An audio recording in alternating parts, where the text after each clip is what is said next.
Now, he goes in, I've been reading to you in Daniel chapter 2 about this statue. In Daniel chapter 7, now Daniel has a dream and a vision. He says, I'm standing on the sand of the sea. Why sand? Israel was to be the stars of heaven, and when they were so disobedient to God, they became the sand of the sea. So we're standing on them, and out of the sea, out of the peoples in the world, comes 4 animals. Terrible animals. Now please, the emblem of Babylon is a lion. The second one, a bear, Medo-Persia. The third one was a leopard, leopard. The fourth one was such a terrible thing that you cannot describe it. But he says this terrible one has got 10 horns, which is the 10 kings of that kingdom. What was that kingdom? Come on, what was that kingdom? Rome. Can I go through them? Okay, so we've got Julius, Augustus, Tiberius, Caligula, Claudius, Nero. After he committed suicide, he says, there's 3 little horns that will make place for one. Galba, Otto, and Vitellius. They try to make themselves Caesar. But the one murdered the other one, murdered the other one, murdered the other one. They just went on like that. Then Vespasian was busy taking in Israel, Judea, and Josephus prophesied and he said, you'll be Caesar. He came back, he killed the last one, and there are the 10 kings. The 10 horns of that kingdom. There they are. It's history. Okay. It was Rome. Rome. Let's put it here. The lion is Babylon. Babylon. The bear is Medo-Persia.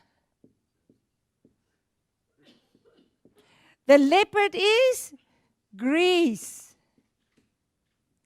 And this one is Rome. Okay. Can we get it? A lion, a bear, a leopard, and a terrible one. Can we go on? Now we go on in progression with the beast. Revelation 13. Listen to this. I stand on the sand of the sea. And out of the sea comes one animal. Why one? Can you see? This is a body, and it's actually one thing. And from a body, you get all the information from the brain. Come on. It's actually one thing. So he says this one animal has a mouth like a lion. He has claws like a bear. He looks like a leopard. And he's empowered, not by Mercedes-Benz. He is empowered by the dragon that has 10 horns and 7 heads. The beast has 10 horns. Now, that was the 10 kings. So we can see the 10 kings stays the 10 kings. But now something is added. 7 heads. What is head? A head is a high person or a mountain. A ruler. Psalm 2. Why do the heathen rage? Why do the rulers come together with a great horrible scheme to take out the Messiah? They want to remove God's yoke from them. But God sits in the heavens and he laughs. He says, this is my son I have set in place. You better kiss the son or he'll turn on you. How was Jesus betrayed? With a kiss. Now he says, kiss the brethren with a holy kiss. Does it mean you must literally kiss him? No, it means, I'm not saying, hello, Hannes, and behind your back, stabbing. So we have to walk in truth when he says, kiss your brother with a holy kiss. Do you understand? Because God sits in the heavens and he sees everything. So now, he says, this beast has 7 heads and 10 horns. What is the 7 heads? I have looked for these 7 heads for years. Heads, high places, or rulers. Okay, now let's go on.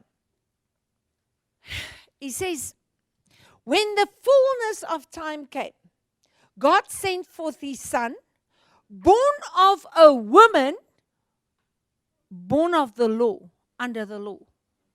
Listen, Mary was a woman, but the law was also a woman. Because she was to bring forth the Christ. She was to bring forth the church. She was to bring forth the Christ. The law was also a woman.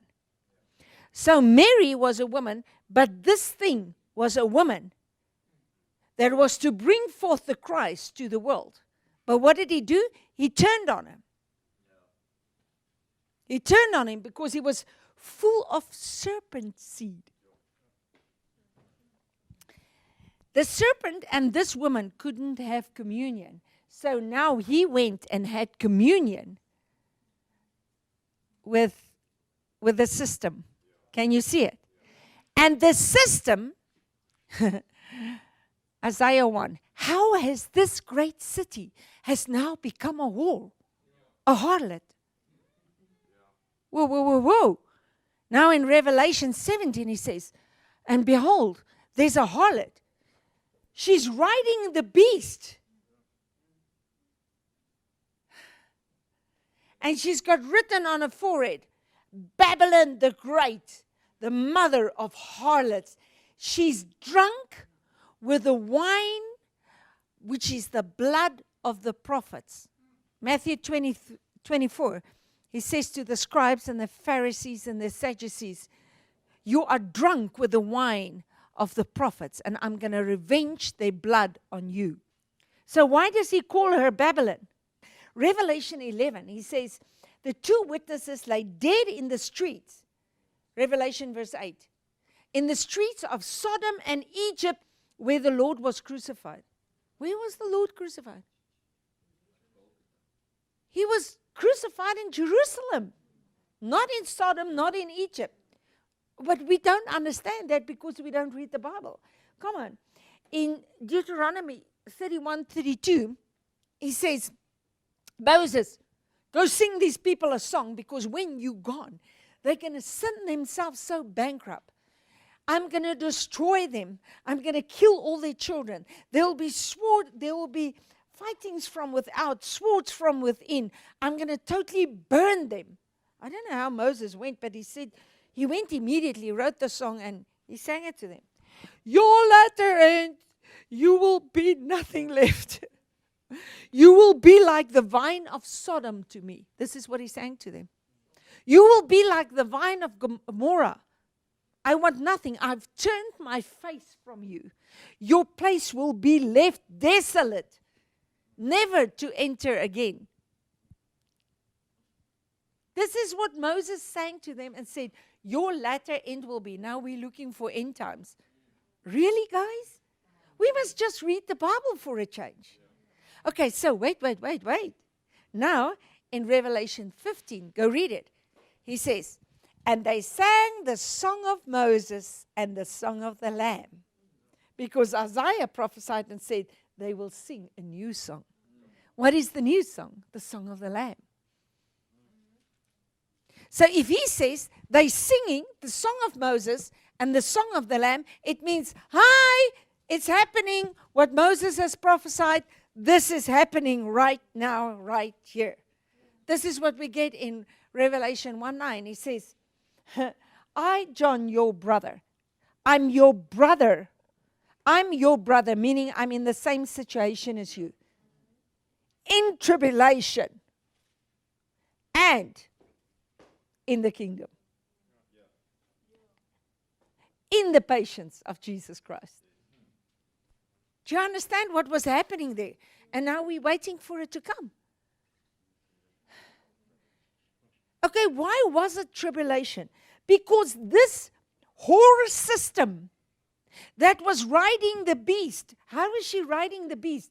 She was paying Rome to kill her Christ. They allied with Rome. She was riding the beast. They allied with Rome to take out the Messiah. Why do the rulers come together? Why do the people imagine a great thing? But God sits in the heavens and He laughs. So their plans are all going to backfire on them. Do you remember Haman and Mordecai? Who hung on the gallows? Haman made the gallows for Mordecai. What happened? At the end, Haman had to take Mordecai through the streets and say, this is the great man the king loves. Really? So Israel and Rome allied together to take out the Christ. But when Christ died, if the rulers of this world knew, they would never have crucified the Christ, because all it's like one seed was planted and it just came up everywhere and they couldn't contain it. So what Israel now did, now they've got trouble with Rome because there's a stirring in Israel, and Israel wanted peace with Rome because Rome is going to kill them. So they started killing the Christians.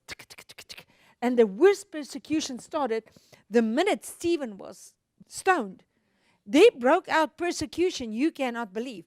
And it went right on to 66 AD. 66 AD, a full-fledged revolt broke out against the Sanhedrin. The Jews just stood up.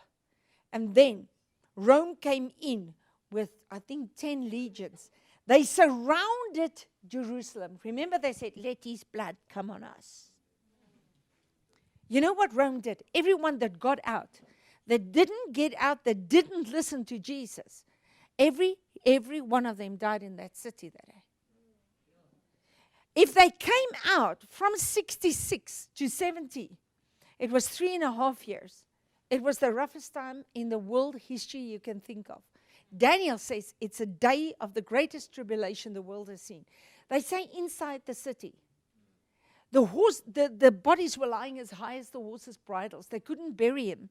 So famine and pestilence, and it was terrible inside. They say outside, as far as your eyes could see, there were crosses on the hills. Let His blood come on us. It did. It did. Now, people want to take that period and bring it to us. It can't be. Because what happened is this was going down. It was the removal of this system. Because Christ is the end of the law world. It had to stop.